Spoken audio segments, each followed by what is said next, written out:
porque hoy vamos a estudiar el primer capítulo del libro de Apocalipsis. Claro, Apocalipsis tiene pues más de 6 capítulos que van a ser las noches que vamos a estar acá, así que vamos a ir escogiendo algunos que nos interesan muchísimo el poder estudiar nosotros. Ahí tenga Apocalipsis capítulo 1. Miren, los incendios forestales que comenzaron a finales del 2019 en Australia fueron incendios que llegaron hasta el 2020, quemando buena parte del estado de Nueva Gales del Sur. Esos incendios fueron impresionantes, una gran cantidad de vida silvestre que fue destruida. Y cuando medio nos estábamos recuperando de la impactante noticia, también se da la noticia de cuando Estados Unidos asesina a un general de Irak. Y estaba a las puertas como una tercera guerra mundial, la gente estaba expectante, pero en eso hizo su aparición el COVID. Parecía ser que el 2020 había comenzado con puras malas noticias. Y la realidad es que llegamos al 2022 y el asunto no ha cambiado mucho. Para que tengan idea, la temporada de huracanes, que ya está por comenzar la temporada de huracanes de este año del Atlántico, los años 2019, 2020 y 2021 son las 3 temporadas de huracanes más destructivas que han existido en la historia de la humanidad desde que se lleva registro de estas temporadas de huracanes. Las más intensas, con los huracanes más fuertes y los que han causado mayor destrucción. La cantidad de terremotos ha ido aumentando año con año. No solo la cantidad, sino la fuerza de esos terremotos. Antes uno escuchaba de terremotos de 4 grados, 5 grados, pero ahora usted escucha los terremotos de 7 grados en la escala de destrucción que se puede medir. La pandemia del COVID-19 puso en jaque a la humanidad. Nos encerraron en una cuarentena. Al día de ahora, 22 de mayo, la cantidad de infectados supera los 525 millones de personas en el mundo y han muerto más de 6.276.000 personas de COVID. Pero eso puede dar miedo, ¿no? Estamos hablando del 2020, 2021 y lo que va del 2022, 2 años y medio, digamos, más de 6 millones de muertos. Pero usted sabía que el año pasado, el 2021, murieron más de 7 millones de personas de diabetes. En un año, la diabetes ha matado más personas que lo que ha matado el COVID en 2 años y medio. Y el año pasado murieron 8 millones de personas de hipertensión arterial. El hipertenso no se toma la pastillita, muy pronto va a ser parte de esos 8 millones. Así, esa es la tristeza de la realidad. Y todas esas pestes se van aumentando día con día. Algo más terrible es saber que cada año muere aproximadamente 1 millón de personas por suicidio. Y después de la cuarentena y durante la pandemia del COVID-19, la cantidad de suicidios ha aumentado en todo el mundo. 1 millón de personas que se quitan la vida por sí misma. Más quizás de lo que otras enfermedades como el SIDA, como la malaria y como el cáncer de mama causan de muertes. Pero quizás la última grande y terrible noticia, pues la guerra de Ucrania, no lo que está ahorita. Rusia invade Ucrania. Lo terrible de esa guerra es que no solo ha afectado a la nación que fue invadida, un país nada más, nos ha afectado a todos, hermano. El asunto del COVID-19 junto con la guerra de Ucrania ha creado una hiperinflación en el mundo y ahora todo está caro. Ya las tortillas ya no las dan a 4 por la cora, hoy las dan a 3 por la cora. Y si las dan a 4 por la cora, unos centavitos, ¿verdad? Así que de bocado se van. El galón de aceite que costaba antes $6, ¿cuánto cuesta ahora el galón de aceite? 10, 12, hasta $15, hermano. El primer susto que nos pegaron fue con el queso, ¿verdad? De $3 la libra, sube de un solo a $5. Sí, en la casa mi esposa tuvo que tomar decisiones drásticas y ha racionado el asunto. De 1 libra de queso hace como 32 pedazos. Y a la hora de comer no crea que nos dan 2, 1. ¿Sí? Y la señora es así bien, ¿verdad? Si quiere, si no lo guarda. Sí, porque, y eso ha sido, y no solo acá, es en todo el mundo. el aumento del precio en los combustibles, solo por una guerra y una epidemia, una pandemia. ¿Qué más podremos decir de la situación de nuestro mundo? La situación de criminalidad, los divorcios, los hijos malcriados, una generación de cristal. Nuestra sociedad está perdida. Pero hay esperanza para nuestro mundo. El libro de Apocalipsis nos responde que sí tenemos esperanza. Y hoy mismo nosotros comenzaremos este fascinante estudio en el primer capítulo de este libro. Quizás el libro que más miedo le tiene a la gente, el libro de Apocalipsis, el libro más mal comprendido de la Biblia, porque realmente el mensaje de Apocalipsis es el mensaje de esperanza para ahora, para nosotros. Verso 1, estamos en el capítulo 1, versículo 1, dice así: la revelación de Jesucristo que Dios le dio para manifestar a sus siervos las cosas que deben suceder pronto, y la declaró enviándola por medio de su ángel a su siervo Juan. En primer lugar aparece el nombre del libro. En hebreo el nombre de Apocalipsis es revelación, porque con esa palabra comienza. El primer versículo dice la revelación de Apocalipsis. No es un libro sellado. Apocalipsis no es un libro con un mensaje escondido. Tristemente, algunos predicadores hemos cometido el error de hacerle creer a la gente que nosotros somos espectaculares predicadores y que estamos sacando los secretos de Apocalipsis. Apocalipsis no tiene secretos. Dice el versículo 1, la revelación. No hay nada secreto. No es un libro sellado.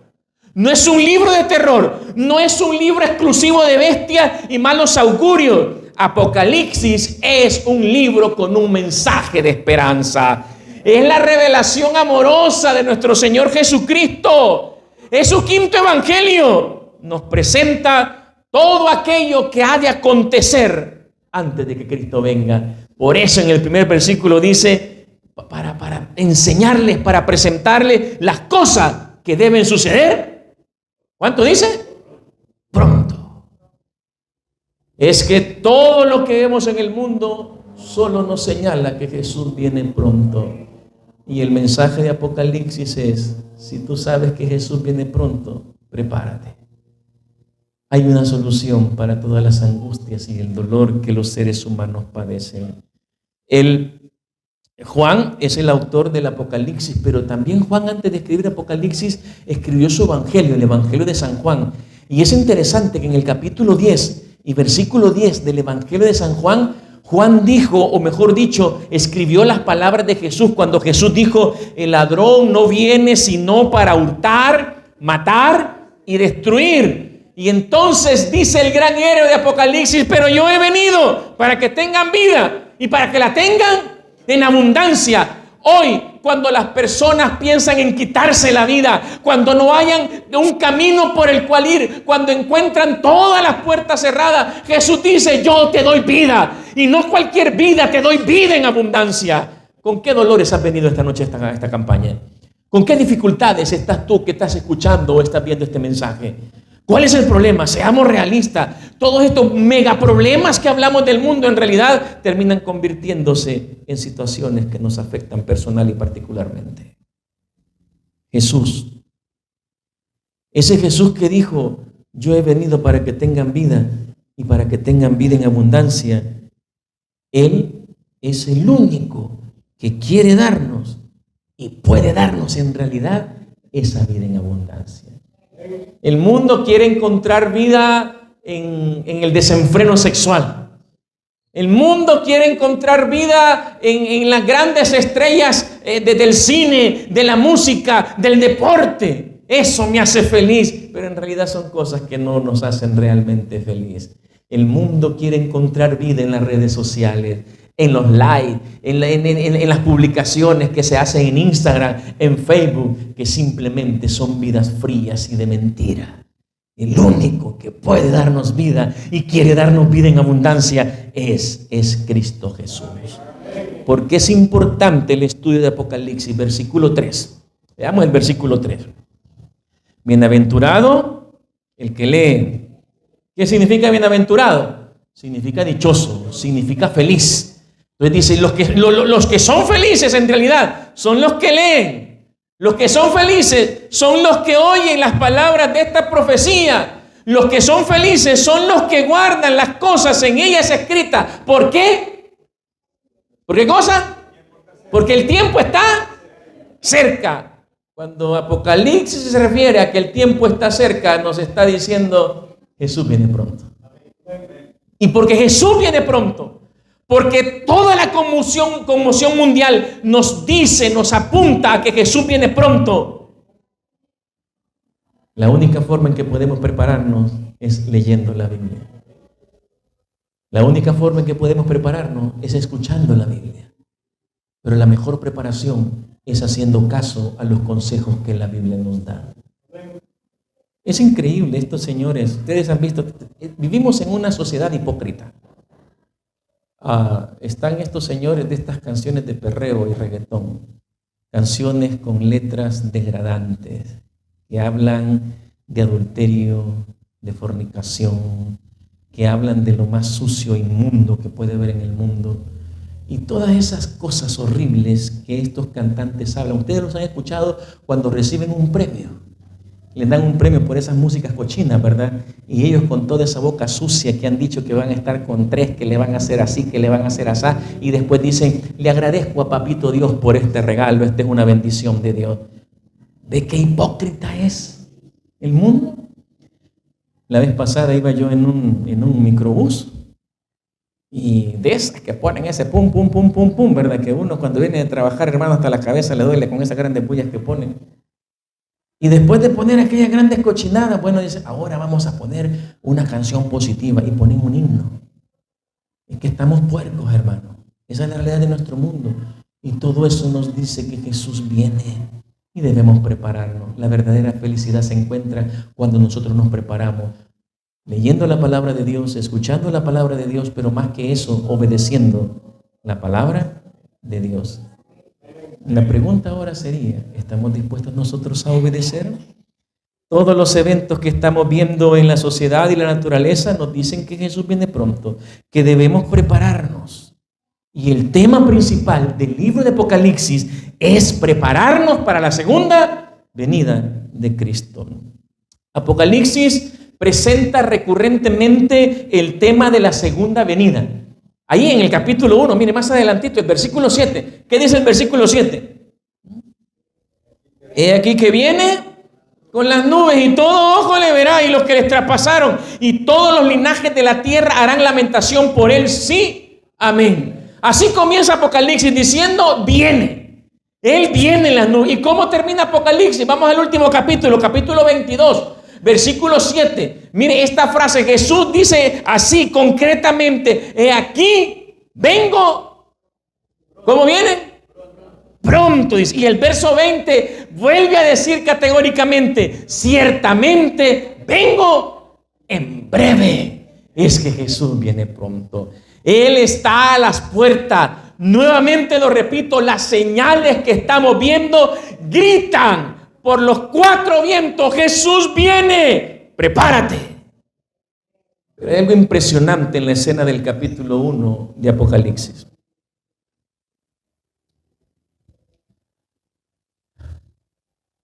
Esteban fue lapidado. Santiago y Pablo habían sido decapitados. Pedro fue crucificado cabeza abajo. Y la lista de los discípulos y apóstoles martirizados continuaba. De todos los que habían visto cara a cara a Jesús, ya solo quedaba vivo uno. Era el anciano apóstol del amor, Juan. El emperador romano Domiciano había comenzado una terrible persecución que se dio entre los años 94 y 96 después de Cristo. Y el anciano Juan, que ya pasaba de 80 años, se convirtió en una víctima más del imperio. Fue condenado a morir en un perol de aceite hirviendo, así como que era pierna de pollo campero, hermano. Sí, así condenaron a Juan. Podemos nosotros imaginarnos aquel venerable anciano amarrado de sus manos, lo tiran al perol de aceite hirviendo. ¿Usted ha visto cuando el pollo cae en el aceite? ¿Sí? ¿Ha visto usted cómo el aceite chisporrotea?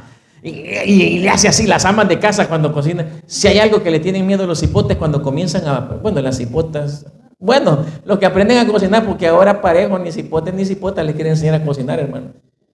Tenemos una generación que puro pollo campero puede comer, y pizza y hamburguesa, póngales a hacer un huevo frito, ay Señor. Yo me recuerdo, le di en el clavo, ¿verdad? Mire, disculpen lo que voy a decir. Las damas, ustedes sabrán su negocio, ¿verdad? Pero yo considero que el hombre que no se sabe hacer, pero ni un huevo picado, hermano, no, ese es un inútil. Disculpen. Yo creo que 7 años tenía yo. Ni miraba, ni podía ver el aceite cuando ya estaba caliente. Así levantaba las manitas y abría el huevo para echarlo.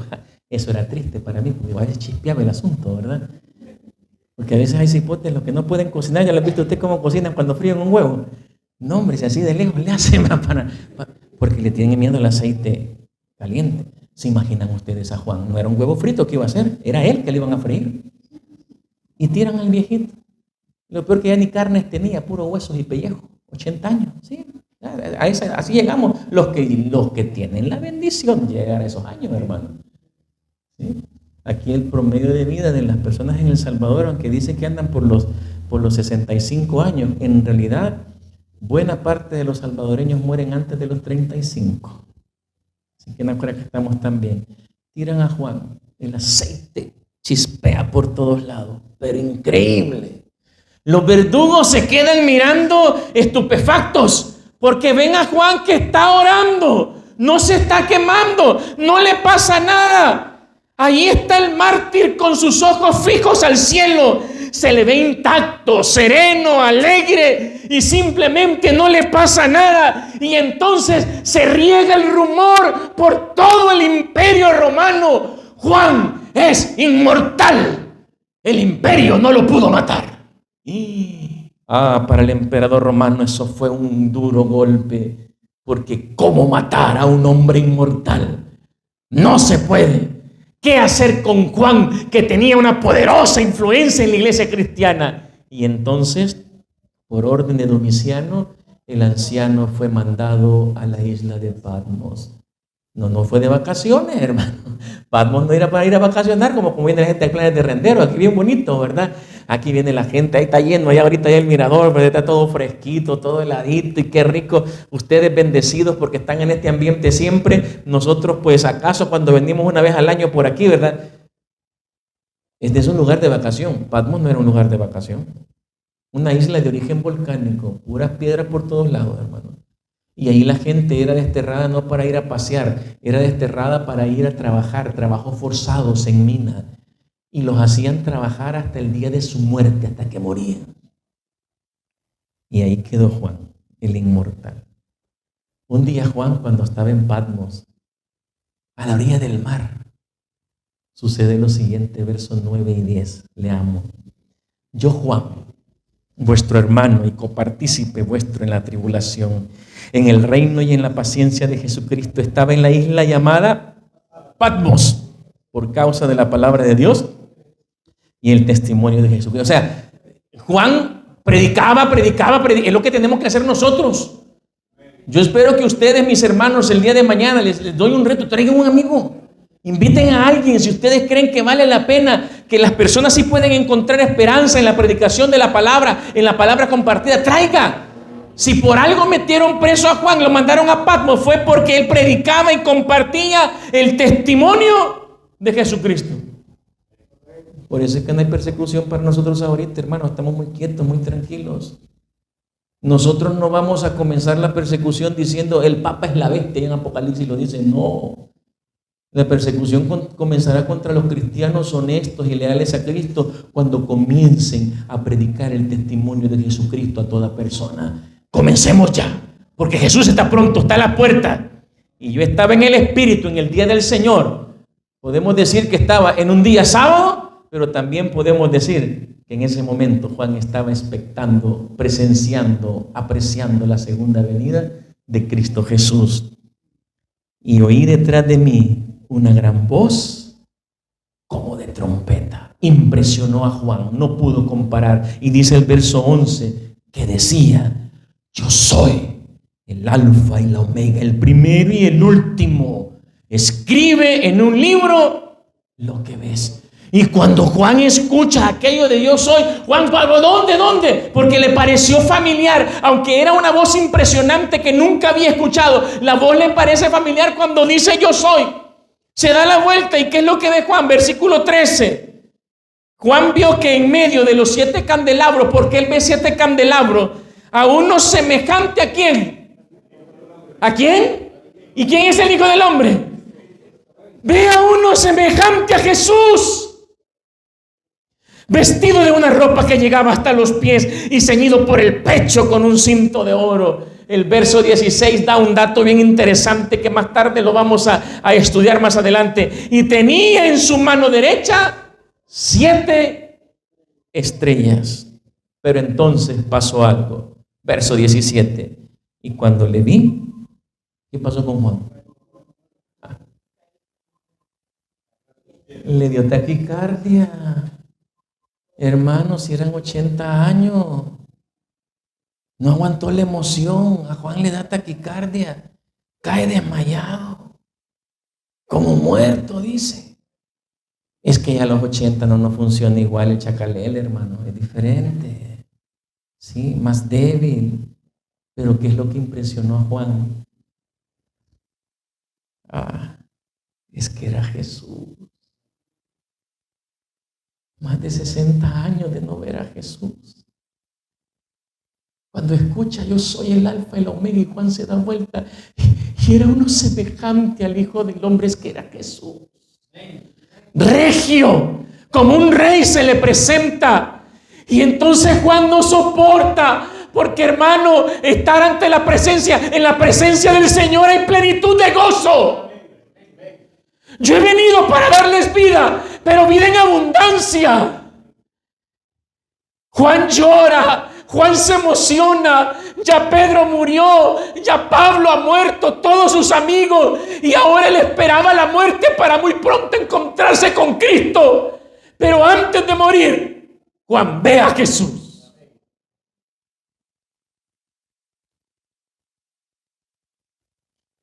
Y le puso su diestra sobre sí. A veces nos cuesta imaginarnos. ¿Dónde estaba Juan? No, pero en ese momento.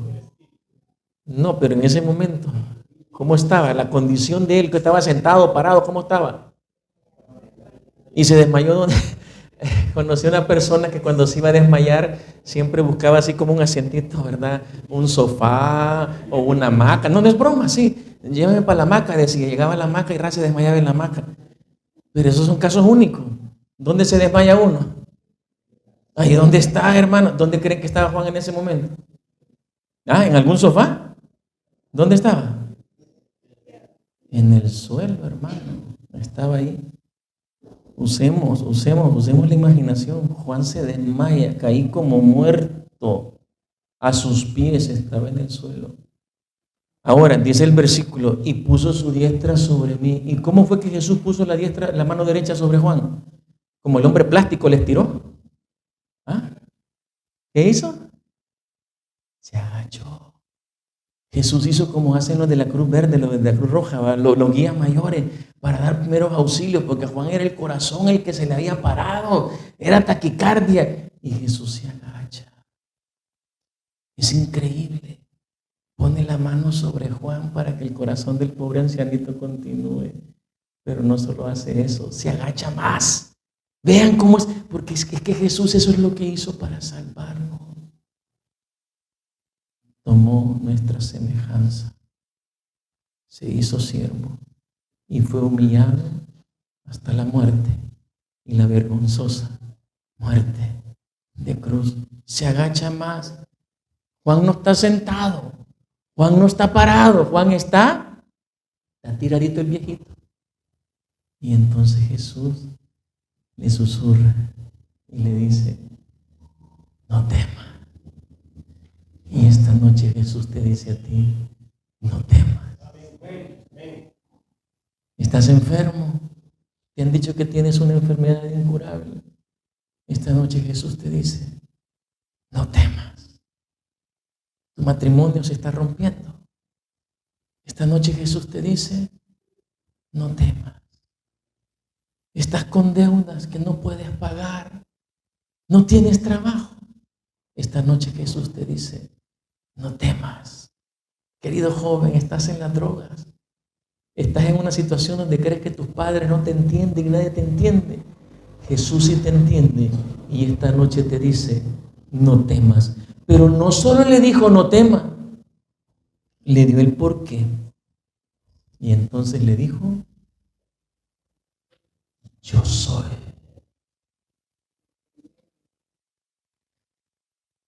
Yo soy. Ahí, cerca de Juan, estaba el que dijo una vez: yo soy la puerta. Yo soy el pan de vida, yo soy la luz, yo soy el buen pastor, yo soy la resurrección, yo soy el camino y la verdad y la vida, yo soy la vid. Aquel que cuando lo apresan simplemente le dice a sus captores: yo soy, y caen como muertos. Para Juan, el uso de Jesús, ese es su nombre del yo soy, era significativo. ¿Sabía ustedes que todos esos adjetivos y pronombres del yo soy solamente aparecen en el Evangelio de Juan? No están en Mateo, no están en Marcos, no están en Lucas, están en el Evangelio de Juan.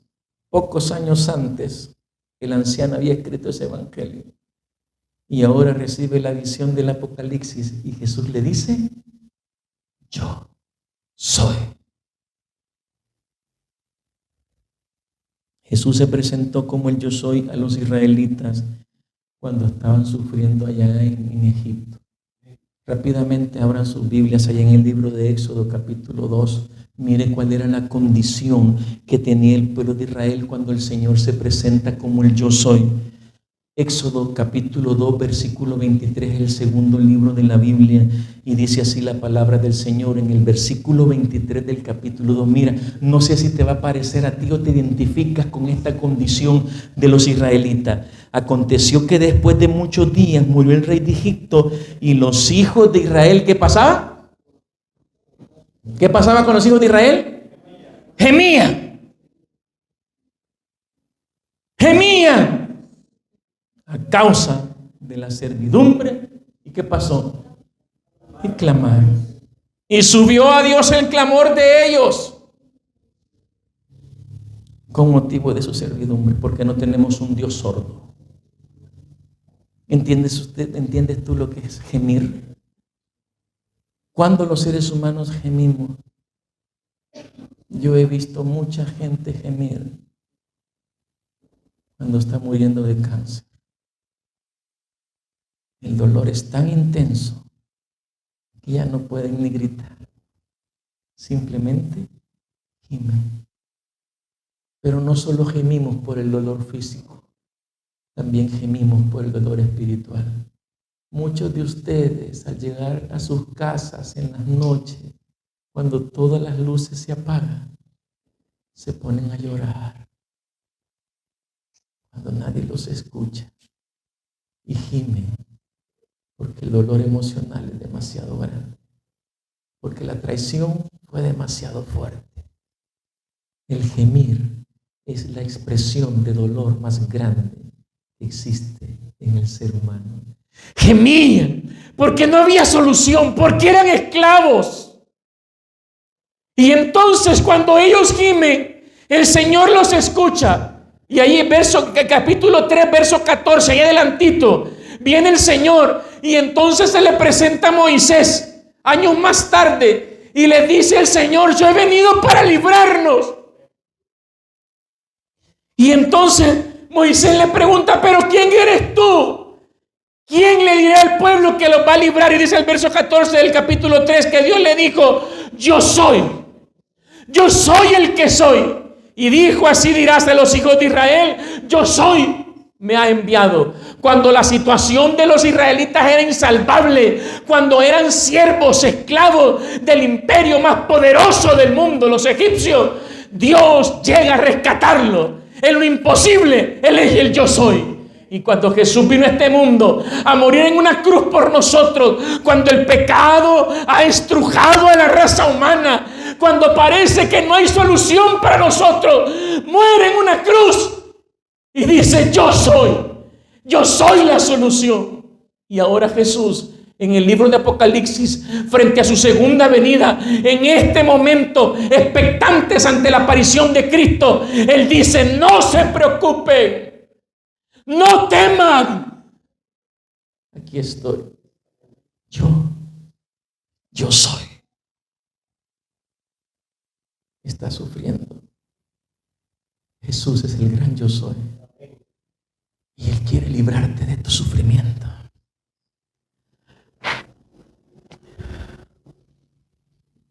Mire, increíble el verso 18. Una vez le escuché a una señora decir a alguien, dándole palabras de ánimo: mi hijo, en este mundo todo tiene solución menos la muerte. Pero según Apocalipsis 1:18, hasta la muerte tiene solución. ¿Qué dice? El que vivo, le sigue diciendo Jesús a Juan, el que vivo y estuve muerto, mas he aquí que vivo por los siglos de los siglos, amén, y tengo las llaves de la muerte y del Hades, del sepulcro. Con Jesús hasta la muerte tiene solución. Con Jesús todo tiene solución. Hay algo interesante.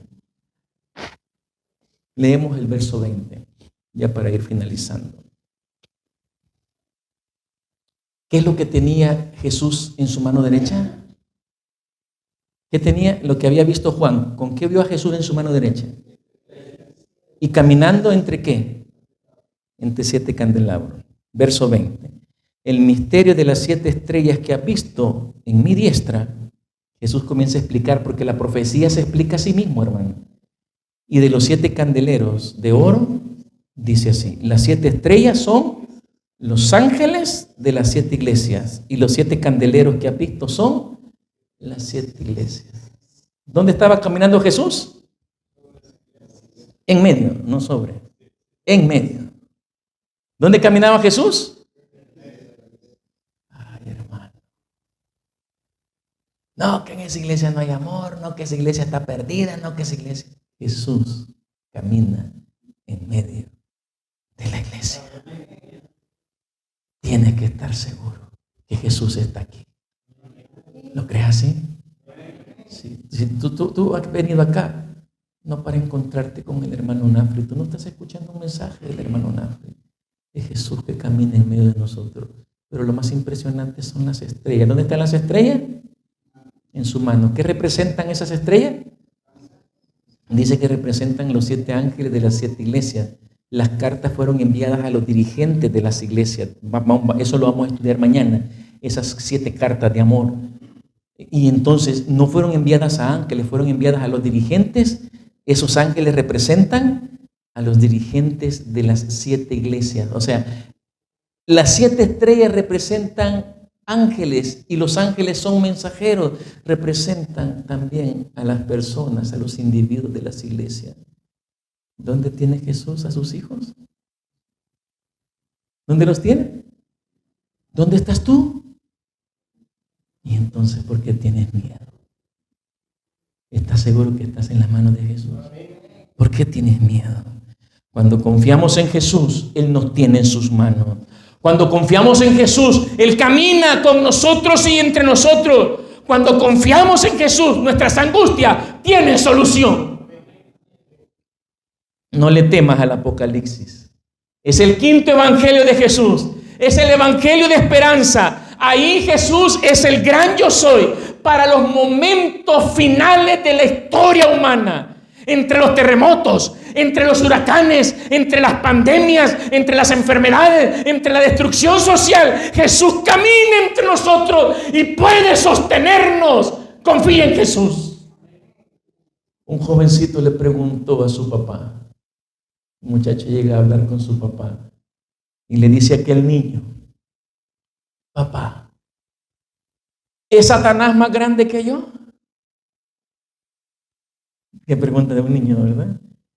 Y el papá le dice, pues sí, Satanás es más grande que tú. Papá, ¿es Satanás más grande que tú? Y el papá le dice, pues sí, es más grande que yo. Y después de un momento el niño pregunta, papá, ¿es Satanás más grande que Jesús? Y el papá con una sonrisa le dice, pues no, Jesús es más grande que Satanás. Y el niño con una alegría sencilla le dice, no le tengo miedo a Satanás. No le tengas miedo a la angustia. No le tengas miedo a tu problema. El gran yo soy de Apocalipsis, el alfa y la omega, el que viene pronto, es más grande que todo el dolor, el sufrimiento, que Satanás, que el pecado, y Él quiere darte vida y vida en abundancia. Hoy Jesús está ante ti, como lo estuvo ante Juan, ese día cuando comenzó la revelación del Apocalipsis, y te dice hoy, no temas, yo soy. ¿Quieres que Jesús te ayude con tus dificultades? ¿Quieres que Jesús te sostenga en tus manos? ¿Te parece bien que esta noche le oremos a Jesús y le digamos, camina alrededor mío, sosténme en tus manos, quiero estar seguro? ¿Quieres orar conmigo? Ponte en pie y digámosle a Cristo, yo quiero confiar en ti. El enemigo me quiere destruir, el enemigo me tiene triste, el enemigo me tiene angustiado, pero yo creo, como creyó Juan, que tú eres el yo soy, el que tiene la respuesta a todos los problemas. Oremos, mis queridos hermanos y amigos. Gracias, Jesús, te damos. Gracias porque tú dejaste Apocalipsis como una revelación, no como algo oculto, como un libro sellado, porque en esa revelación está la esperanza para los días finales. Te pedimos en primer lugar que nos ayudes a permanecer constantes durante esta semana para aprender más de esa esperanza para nuestra vida que aparece en el libro de Apocalipsis. Pero especialmente esta noche, Señor, hemos aprendido que tú sostienes a tus hijos en tus manos, que tú caminas entre tus hijos para protegerlos y cuidarlos. Por eso hoy te pedimos nosotros, Padre, que nos ayudes a permanecer aferrados a ti, que nos ayudes a estar en tus manos, que nos ayudes a caminar junto a ti.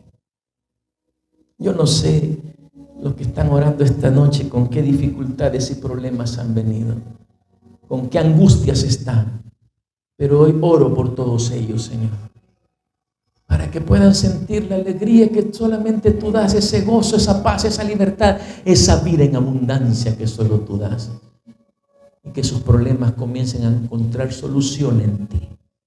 Cuídanos a todos.